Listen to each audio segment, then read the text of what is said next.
So very good evening, everyone. Today we will be discussing a very interesting topic that will be on diet diversification. And we have many senior dietitian. Thank you, Swatidi from Apollo. Thank you for joining. So we have many senior dietitians also today have joined. Many college students have joined. This is basically for the students, not for the seniors. So we have to do something for the society. Everybody is doing some job. We are engaged in some companies, we are engaged in some hospitals, some of you are academicians, but at the end of the day we have some responsibilities that we have to do something for the society, because the society is still least aware about the nutrition, and we cannot held responsible anyone, neither doctors, neither patient, because whenever it comes about the diet, the patient choose their diet on their own. Whenever it comes about hyperuricemia, the patient stops eating each and every kind of seeds. Whenever it comes about the diabetes, the patient stops eating the sugar and the underground vegetables and rice, but eating everything, junk food, fast food, shingara, kochuri. There is no restrictions. So diet is being very much compromised, and in our plate, we are not getting balanced diet. And in the first phase of COVID, we find many people are a little bit conscious about this balanced diet, or you will agree about different types of karas, antioxidant drinks. But gradually, again, it is now stopped. And you can agree, those who are in the corporate sectors or the corporate hospitals, that post-COVID complications are very high. So this is another factor. So today our topic is diet diversifications. So diet diversification is an important thing, and we have to give some key message to the society that how to deal with this kind of problems. Because if we are not taking balanced diet, at the end of the day, there is a chance of chronic diseases. And in this scenario, only a dietitian can help a person. So I would like to request Lisa to share the screen and let the ball rolling. So I will want to introduce and will request that particular participants to say hi and switch on your video. So we have with us Lisa. Lisa has just completed her master's, and she has also completed her internship from AMRI Mukundapur, and she is now working in a corporate sectors as a like weight reduction dietitians, or we can also say that for a lifestyle modification she is working. So she will be discussing on the diet diversification introduction. Next we have Pritha Bose from Ranchi. Pritha will be discussing on the current scenario and the hidden hunger. So it will be a very important discussion about the hidden hunger, because we need to know what is hidden hunger and how to get rid of it. Next we have Paulomi Ghosh. Paulomi Ghosh will be actually highlighting. Paulomi is also a nutritionist. She is doing her master's. She has completed her graduation. I think you both, Pritha, have completed from Gokhale Memorial. And these are all our students from Cognized Nutrition, which we are doing that 6 months course, and now we become a very good family. So each and everything we used to share with each other regarding the nutrition, regarding different kinds of our personal issues and everything. So Paulomi will be describing about the lack of knowledge in the different socioeconomic group. So you can understand in the different socioeconomic, with the high class society, the people do not eat properly. People are inclined about the junk food.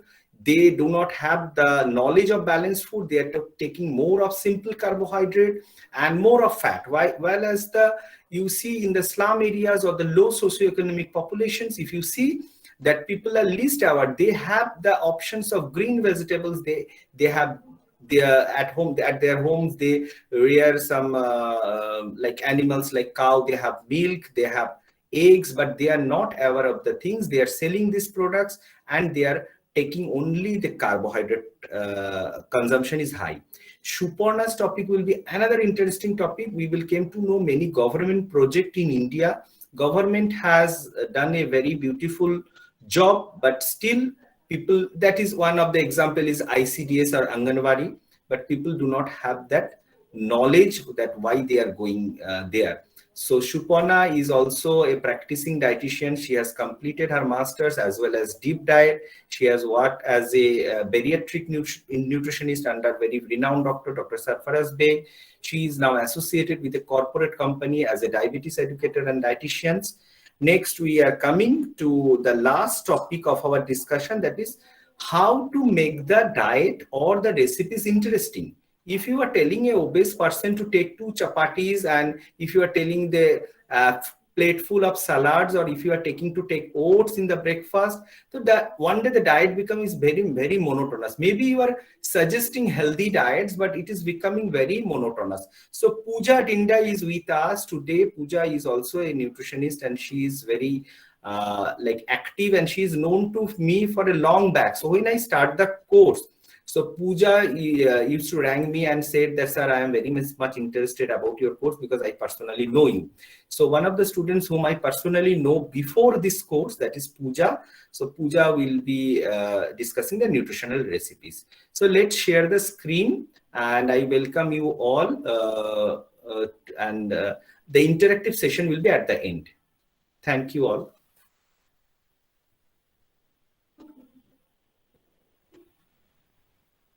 So welcome, Lisa.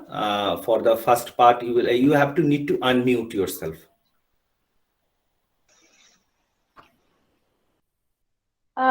Good evening, everyone. This is me, Lisa. So today we shall be discussing about the diet diversification. So what is the diversification means? Mostly it's adding the variety. Now what is diet diversification then? Adding the variety in our plate. Okay. Now, what is the thing is, like, we Indians are mostly deals with, we Indians mostly take cereal based food. We don't even take food which is more nutritious, like, fruits, vegetables. We do take, but we don't know the correct proportion. This may lead to the micronutrient deficiency. So this is an intervention program. Now, what is the like motto of this presentation is just to aware people that the diet diversification is important.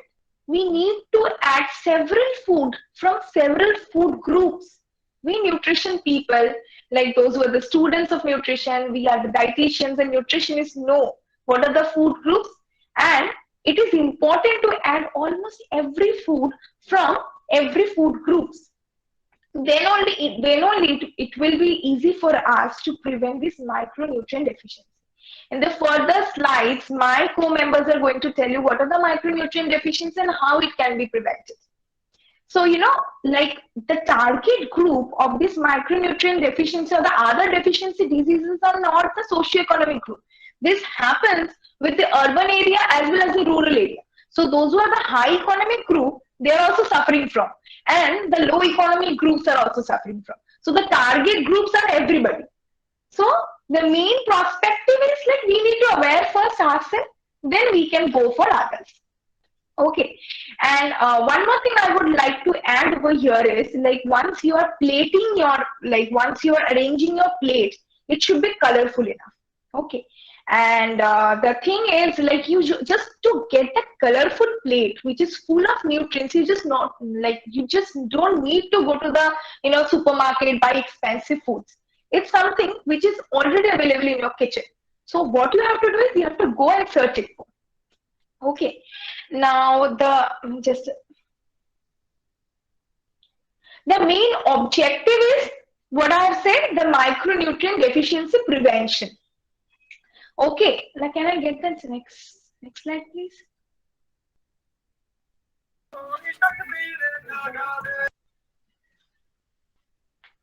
Okay, now why this diversification is important?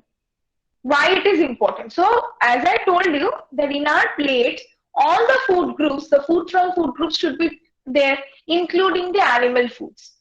As you know, I think the animal food is important. Once the mostly deficiency diseases, what we can observe is, like, the vegetarian people mostly, like, we can observe the vegetarian people have this mostly deficiency diseases rather than the non-vegetarian. So the animal protein or the animal food is important. Now, different foods contain macro and micronutrients, but the proportion is important. all the foods that we consume contain macro as well as micro. The macro contain carbohydrate, protein, fat, whereas the micro are vitamins, minerals, and all, right? But the proportion is different in case of different food. In the next point, as you can see, I have already discussed about the DASH diet, Mediterranean diet. The DASH diet is a salt restricted diet. Mostly we give this to the hypertensive patient, right? So what we can do is we can restrict the salt, but we can add several fruits, several colorful vegetables. Then we can go for fiber rich, right? Then also in case of Mediterranean diet, they do mostly deals with antioxidants. So the berries contain good amount of antioxidants. So we can add berries, which is easily available. Definitely not the berries which is like go for very expensive. You have to go to the market. Berries, jam. So jam is also a berry, right? And it's a good, like very nutritious. We can add that also. Then we can go for seeds. We can go for nuts, almonds, walnuts. We can go for that also. So the healthier diet should be including all the things like fruits, vegetables, legumes, then go for animal food. Okay, the animal food means, white meat, lean meat. Then we can add the milk and milk products also. So this is the basic importance for the diversification. Now I would like Preetha to discuss more about this diet diversification. So over to you, Preetha.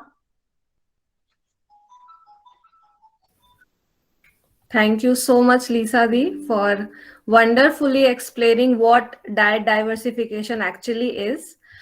Now I would like to grab the opportunity to explain to you why diet diversification is important by showing you the current scenario of India so that you can decide for yourself that why diet diversification is important. Starting with the second goal of sustainable development, which aims at ending all forms of malnutrition and achieving zero hunger by 2030. The second is malnutrition, lack of sufficient nutrients, as we all know, and malnutrition is expressed mainly in two forms. One is undernutrition, and regarding the undernutrition scenario, you can see that India has ranked 94 out of 107 countries in Global Hunger Index 2020. Next is overnutrition, and we all know that it is also as much prevalent as undernutrition. So 75% of type 2 diabetes patients are obese, and diabetes cases has doubled from 2000 to 2017. And after China, India is the second diabetes capital. Now the question is, if undernutrition and overnutrition is addressed, so do we achieve the goal of sustainable development by 2030 or no? Not. So here where the hidden hunger comes into action, and hidden hunger hinders in achieving the SDG goal by 2030.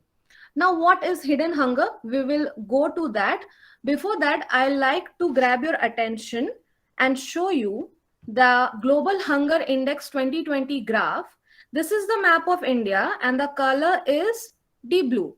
That is the alarming index color, which tells you the score of 35 to 49.9 out of 100-point severity scale, where 0 is the best score and 100 is the worst. So you can see that how alarming the situation of hunger in India is. Next, we go to the hidden hunger. What is it? Hidden hunger is referred to micronutrient deficiency in broad words. Next, the symptoms of deficiency starts to show after the condition gets serious, hence the term hidden. When the micronutrient deficiency occurs, the symptoms are not visible. So the person is not knowing that he or she is affected by hidden hunger. When the situation gets serious, then the symptoms start to show up, but it is too late. Then it does not produce hunger as we know it. You might not feel it in the belly, but it strikes at the core of your health and vitality. 2 billion people suffer from iron and zinc deficiency. 1 out of every 3 people have been suffering from hidden hunger. How does it occur? What are the main causes? One being poor diet. We know that we, as being Indians, we consume carbohydrate or cereals as the staple, which obviously gives us enough calories, but it lacks micronutrients. And so hidden hunger is very prevalent in India. Second, poverty. It hinders people from getting quality nutrition. Next is nutrient loss during processing. Processing of rice, we all know that it makes it, the processing or polishing of rice makes it lose vitamin B. Lack of knowledge about what to eat, what not to eat, how much to consume, a lot of things regarding that. And infection and malabsorption go hand in hand. Here I have shown the vicious cycle of undernutrition and infectious diseases. Undernutrition decreases the immunity, which increases the risk of diseases. And infectious disease, obviously when a person is ill, the appetite decreases, the nutrition absorption decreases, and due to the disease, in order to cope up, in order to get well, the energy needs increase. But due to the appetite is low, the person won't eat, and the undernutrition prevails, and this vicious cycle continues. Next, what are the consequences of hidden hunger? Here I have shown a percentage of population with selected micronutrient deficiencies, where vitamin A deficiency is in children below 5 years of age, iron deficiency in preschool age children, and iron deficiency in the population, in general population, is shown. Coming to this pictorial representation of consequences. A low birth weight baby grows to be a stunted or wasted child with poor growth. That child grows up to be a fatigued adolescent, increased vulnerability to infection. If it is a female adult, then that continues to become a pregnant woman with increased mortality and increased prenatal complications. And then this malnutrition scenario continues through the lives. And if that is a male, there is reduced productivity, poor socioeconomic status, malnutrition, increased risk of diseases, and then there is more complications in the elderly ages. Now, how to combat hidden hunger? Diet diversification being the first. Diversify your food choices. Combine the correct amount of food with correct food groups. Include locally available fruits and vegetables in your plate. Consume colorful diet to stay healthy. Next, as nutritionists and dietitians, we should always encourage kitchen gardening for high economic status and for low economic status both. For high economic status, we can suggest them for vegetables like tomatoes, etc. For low economic status, we can suggest them for something called Badir Bagan. We can inculcate that in them. Next, coming to fortifying and enriching food items. We all know that what is fortifying and what is enriching. Now, if the lost nutrients are added to it through fortifying or enriching processes, and we consume the fortified and enriched food, then automatically the micronutrient losses are compensated. For example, we all know the example of iodized salt, and we have seen excellent result and excellent eradication of goiter through iodized salt. So, and nowadays vegetable oils are also fortified with vitamin A and D and E, all the fat soluble vitamins. So at the inculcating fortified foods in your daily diet is an excellent step. Next is a stronger implementation of supplementation programs like ICDS, midday meal programs. If these programs are monitored and seen to that the distribution is happening properly, then the problems will reduce gradually with time with a higher rate.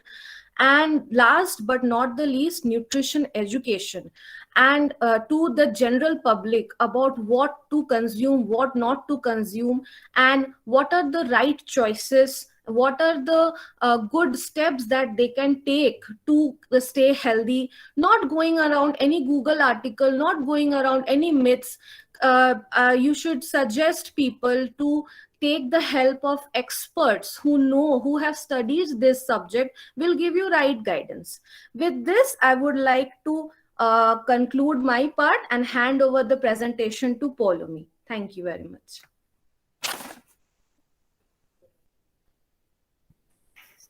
Thank you, Preetha. Yes, thank you. Thank you, Preetha, for giving a brief idea about the hidden hunger. So now I am here to talk about the lack of awareness in both the groups, that is your low income group as well as your high income group. As you can see, the first point that appears in front of your screen, that is discrimination in families. It's a common scenario we often see in many households where a boy child is given the priority than a girl child. For example, a large portion of the food or a big piece of fish is obviously given to a boy child rather than a girl child in the same household. Secondly, in many households, the woman of the house gets the least attention. For example, that woman in the village skip their breakfast or they take tea with chapati or a biscuit in her breakfast until her lunchtime. Even not only this, in many cases, we see pregnant women are restricted to eat certain foods due to social taboos and all such cultural taboos that happens in their households. Now, I have a question for all of you here. Just say how many of you or your mothers intake regularly or in a daily basis certain amount of fruits. You can comment in the comment section by yes or no. Okay. So here we have an answer that is yes, it's a good thing. Okay, no issues. So we can say that you people are taking, but there's a maximum group of people who hardly take any fruits in their regular diet, or during their fasting only, they're going to intake fruits in their diet. Now, Preetha, let's come to the next point. Okay, family food insecurity. Family food insecurity means that not providing enough food for a healthy life for all their household members. Budget seems to be the biggest problem in this type of groups. So either they sell their crops, whatever they are growing in their fields. So my suggestion here is try to inculcate some of it in their own diet in order to improve their lifestyle. Please, Preetha, show the third point. Okay, inadequate care of the household members. Here, the household members, especially the mothers, does not give enough attention to their children. For example, they most of the time give a calorie dense or a high carbohydrate diet consisting of rice, roti with aloo seddo or aloo bhaja for their lunch. Even those children munch on your a packet of chips, cookies, or biscuits or maybe Maggie for their snack, which is not a correct option for the growth of that particular child. Please, the next slide.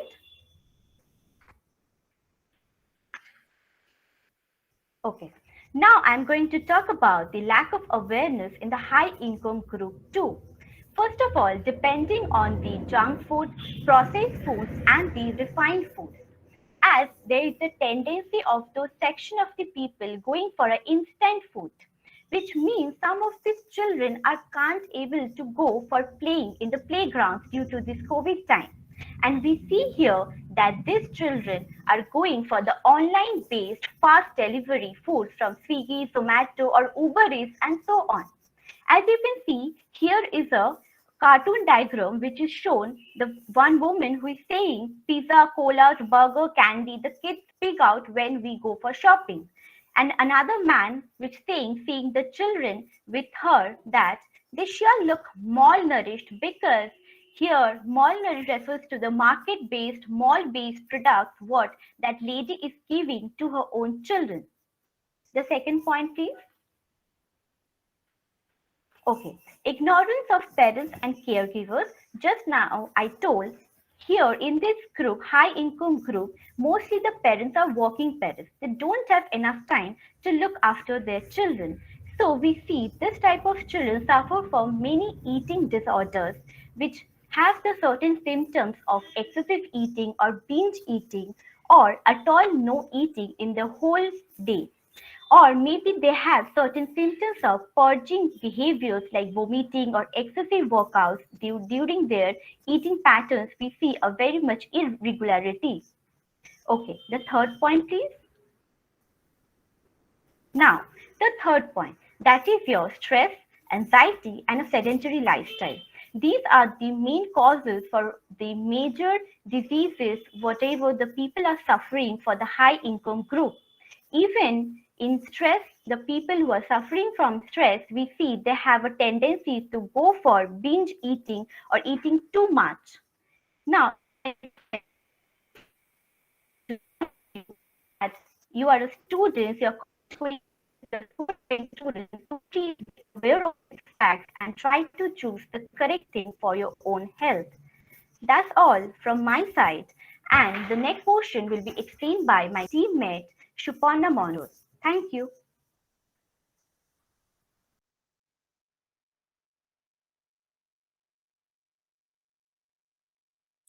Thank you, Polomi. Thank you very much for describing the lack of awareness portion so well.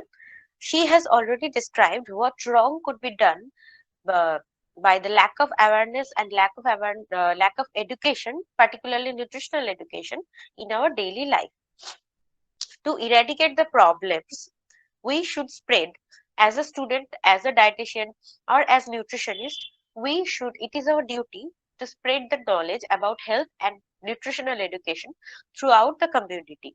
Here comes the role of different food groups in our diet diversification. Thank you. Foods from different food groups contains various nutrients, contains various different nutrients, not only the macronutrients but also micronutrient contents of different foods are different. While we combine foods from different food groups, it also increases the bioavailability of such micronutrients. For example, we can take that sprouts are good sources of iron, which is bioavailable, but it is well absorbed when we take when we take the sprouts with fresh cut lemon juice, which contains lots of vitamin C. Thus we can see that the combination of different foods, here we can see the pulse products, which is sprout, and lemon is from fruit group. So combining these two increases the bioavailable form of iron in our body.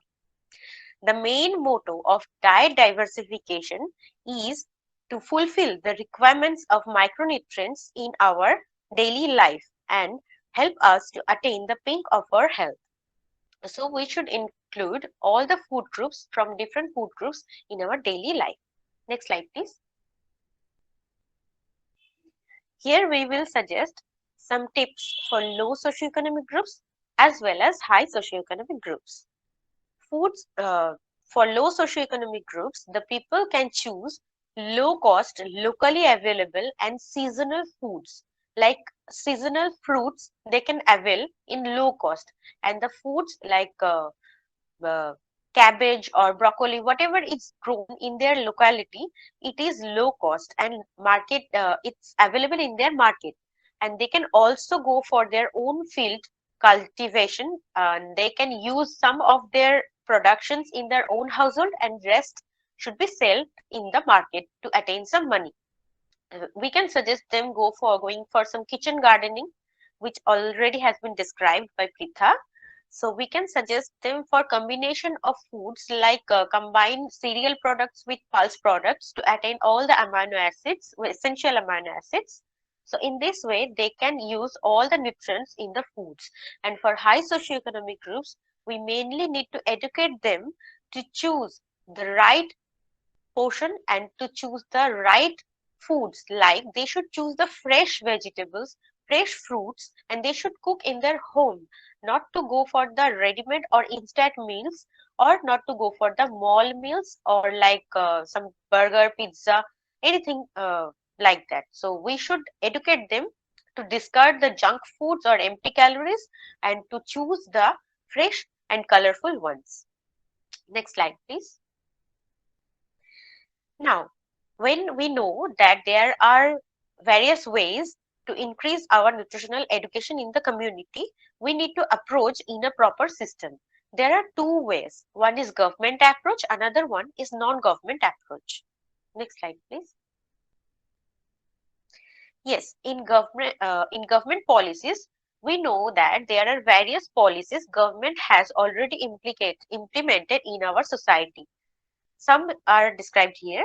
Like first is ICDS, Integrated Child Development Scheme, where the nutrition is not only meant to be for the adult person. Here they focuses the health and nutritional education and supplementation for pregnant lactating mothers, adolescent girls, and some children below 5 years also. In midday meal program, the nutrition is focused primarily for the primary educational system, and they also encourages the basic education to the population. Public distribution system or PDS focuses the rationing system to provide the grains, mainly the cereals and cereal products to the community. And targeted public distribution system or TPDS is focused basically for the low socioeconomic group or the people lying below the poverty level. There are various other projects like Annapurna Yojana and etc. to eradicate the malnutrition in our society. Next slide, please. Here comes the non-government approach. We can approach the society in two different ways. First is offline method and second one is online method. In offline method, we can go for some poster presentations and camps. We can do some educational plays and we can arrange some plays to educate the people, and we can also make the community they can participate with us face to face in offline method. It is a positive point of offline method. And also we can do some nutrition camps, food stalls, etc. to make them aware and make them see how can we make a diet or how can we make our platter beautiful and nutritious. In online method, nowadays online method is very popular. During the pandemic, we all were well aware of the webinars, which is online seminar kind of thing. So we can go for webinars to educate the people who understand the we can educate the students mainly so they can further distribute the knowledge in their family and their community. We can also participate in the poster presentation competitions. We can also publish some research papers, articles in reputed journals, and we can also do some television and radio programs to aware the people. And also we can make some YouTube videos or social blogging with some with important references and sources. So we can educate the people in this way also. So now I will sum up here and hand over the slides to Pooja for further discussion. Thank you. Thank you, Suparna, and all of my team members for explaining your part very nicely. Now I am going to suggest some easy and full of micro and macronutrients recipes and how we can diversify our monotonous and unhealthy diet. Next slide, please. Now we can go ahead with the discussion from, please. Okay. Now we can go ahead with the discussion from our breakfast, where we should select some heavy ones. Like going for low cost diet, also we can suggest few healthy and locally available food items like chattu with onion, chili, little bit of lemon added to it, and one whole cucumber including in their diet. There are some all other delicious recipes too, which may include such as any kind of vegetables and make it omelette or dahi chira.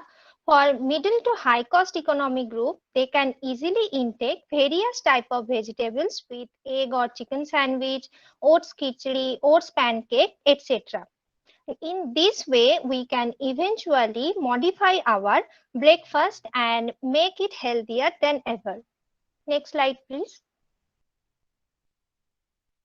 So we all know that fruits are full of micronutrients. So we try to add 1 or 2 fresh fruits in our daily diet and obviously avoid packaged and canned fruit juice.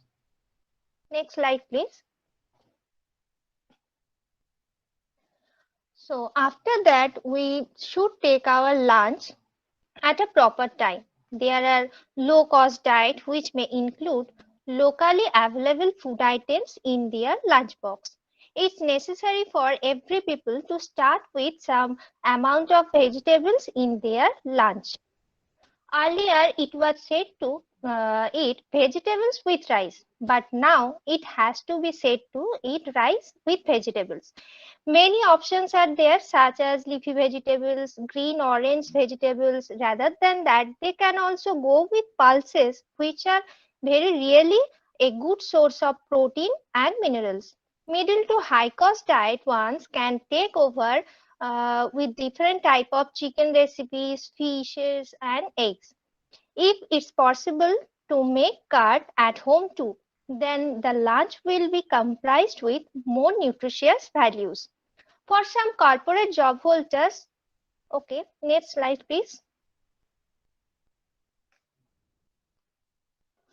For some corporate job holders, we cannot suggest to cook so much food items to their busy schedules.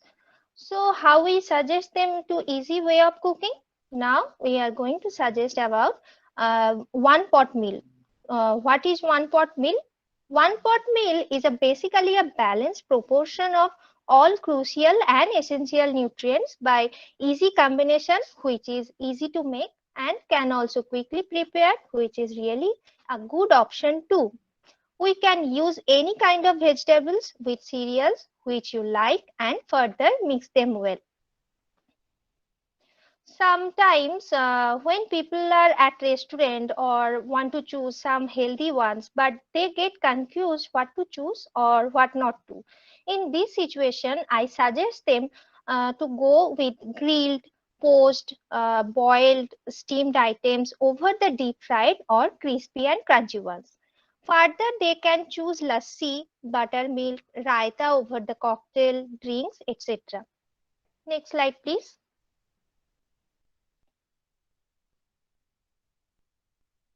Okay. Many times we see college students or working people prefer to eat a variety of street foods like shingara, tele bhaja, peaji, are very unhealthy. In our opinion, evening is the time when most of the people actually realize that they should consume it healthy, but also they want to enjoy every bit of it.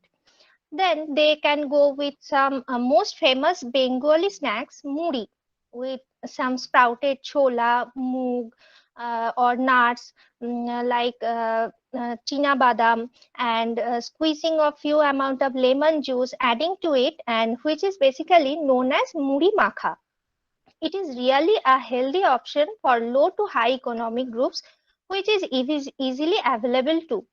For corporate job holders or 9 to 5 job workers or teenage people, school, college going students, we can suggest them to take their diet having some chicken or egg, paneer roll with veggies, chicken salad with full of various type of veggies, makhana, paneer salad, or some nuts with black tea.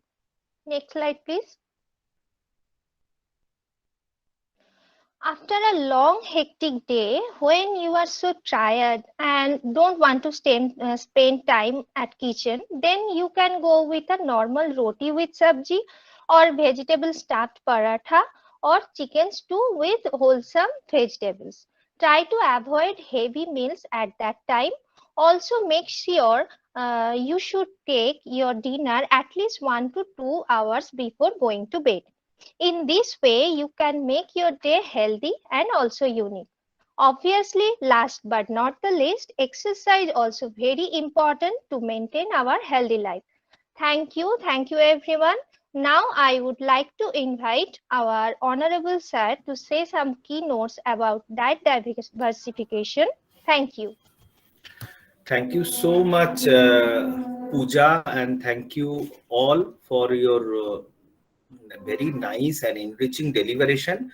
And from each slide, there are some key messages. So I cannot say everything, but obviously, I think the audience has got the key message that how to go for the diet diversification, how to educate small things. What Pooja was saying, that when we are tired, when we are not in a mood of cooking, when we are, for example, in the street outside, so Pooja, what should we eat?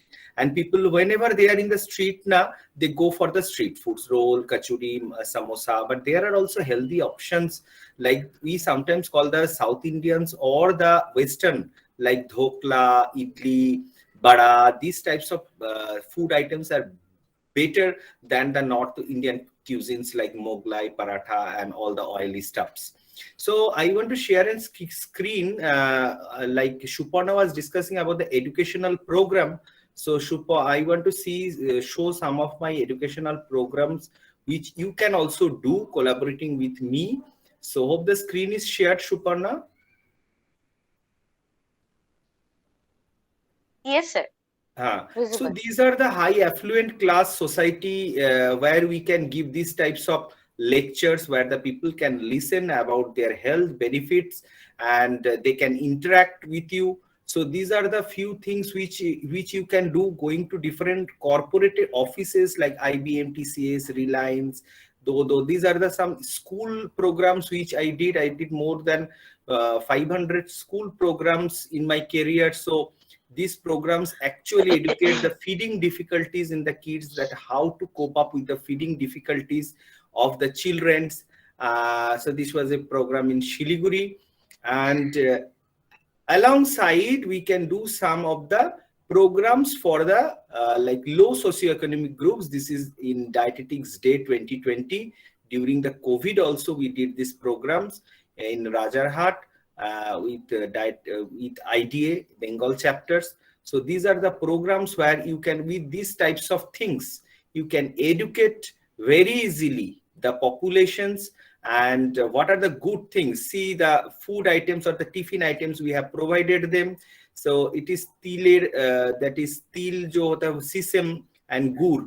So and this one is so these types of educational programs are very important. These are the NGO programs where we can educate about the balanced diet, balanced nutrition, and how to cooking, and especially I believe that the utensils used, because most of the time nowadays we are using aluminium or plastics in our homes, and which are very dangerous or detrimental for our health. So if we can at least ask them to cook in the clay or in iron or maybe in brass items, and we can store the water even in the copper jugs, so it will be more healthy for all of us. So these kind of programs can be done very easily starting from your society. So now we are open for questions and suggestions also. So we have many dietitians, Ria, Shohini, Shobhi, and many dietitians from outside also. So if you can suggest some of the things and which portion you like most, if you can unmute, so it will motivate us to do more programs with you all. Totally, it is an educational program for the society. Today we have, and all the credit goes to these 5 speakers, Shupana, Lisa, Pritha, Paulomi, Pooja. So thanks to them for arranging this, and I am only the guest here, that in the last moment I have joined, and whatever they have done without my help, and I like everybody to be to participate. So any questions? Sir, without your motivation, we couldn't have done anything. I can only motivate, but you have some self-motivation things, na? So yes, sir. so I can. But the Yes, sir, opportunities, definitely. you have made these opportunities, na? That's the I main will thing. always make opportunities. You have to grab the opportunities. Thank so you thank you so much. sir. Thank you so much, Can sir. we have the questions? The first question. Thank you